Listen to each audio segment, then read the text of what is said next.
Hi everyone and welcome back to my YouTube channel.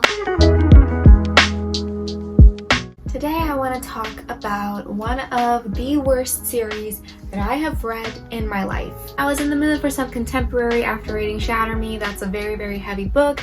I wanted something easy, something fun, something romantic, spicy, like a palate cleanser. And this series had been on my TBR for a very long time. So I decided to read the Follow Me trilogy. I do not own the physical copies, so I cannot show you. I read them on my phone, on my Kindle. Basically, this is how they look like. The Follow Me series follows our main character Sky, who is a social media assistant to a big influencer, and our love interest is Brayden, who is a big, rich businessman. They meet because Sky's employer, Addison, is a big influencer that Brayden happens to know, so one day he comes into the office to see Addison, and he happens to see Sky, and Sky grabs his interest, so obviously he wants to know more about her, asks her out, and basically just tells her, I want to sleep with you, and that's where our story starts. The book started out very strong at first. The first book, it was intriguing. I was like, okay, we've got our rich CEO, he's a little bit mysterious,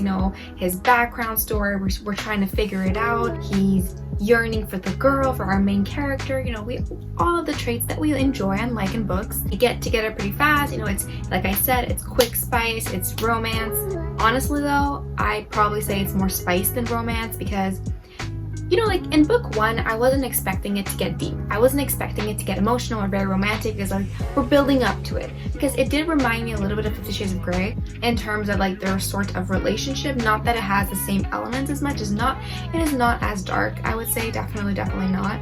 So book one kind of reels us in.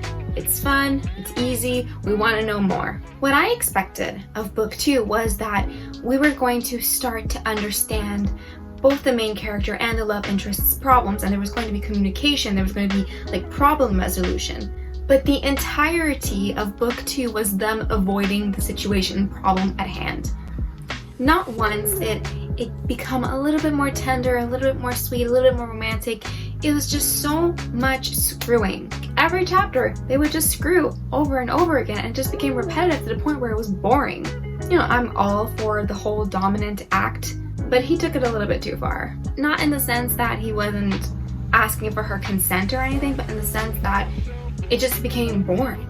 Again, it just became boring. There was zero communication. He would not talk about his problems. He refused to answer her questions. And what bugged me the most is that not once did she threaten to leave or got up and left. Every time she would let him win.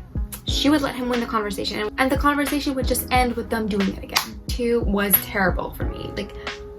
Nothing was resolved. So book three is all about the main character trying to fix something about herself and trying to figure out who she is and why does she want a specific thing in their relationship. It just felt dragged on for 3 books for no reason. It was just so bland. The romance was not it for me. It was not tender. Not once did I believe it when he said, I love you. When he told our main character, I love you, not once did I believe it. The writing itself is fine. It's easy to read. It's not bad or anything. It's just the plot was all over the place. I just found no point to it. The lack of communication, once again, just frustrated me so much. I feel like things could have been resolved so much easier. This book did not feed me any of the tropes that I like.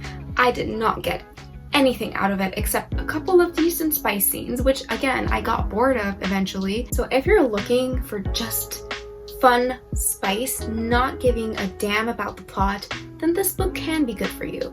Could be interesting, give it a shot. Make fun of it, have fun. But if you want something that's romantic, that has a little bit of spice, but has plot, has character development, and actually the story goes somewhere and there's communication and there's chemistry between the couple, then this book is not for you. Well, this series is not for you. As for the main character, Sky, again, it's not that she bothered me a lot. It's just that she was always saying how she wants to be in control, how she stands on her own 2 feet or whatever, but not once did she ever have the guts to walk out on him whenever he was acting like an a-hole. As for Brayden, he just annoyed me. I did not care for this love interest, unfortunately. which is rare. I have never not liked a love interest. Book 1 started strong. Book 2, absolute crap. Book 3 kind of redeemed itself, but not really. How much would I rate this series? Probably about a 4 on 10 because yeah, no, it was. I hope you all enjoyed my little rants. I will be back next time with a better book. Thank you for watching and see you next time.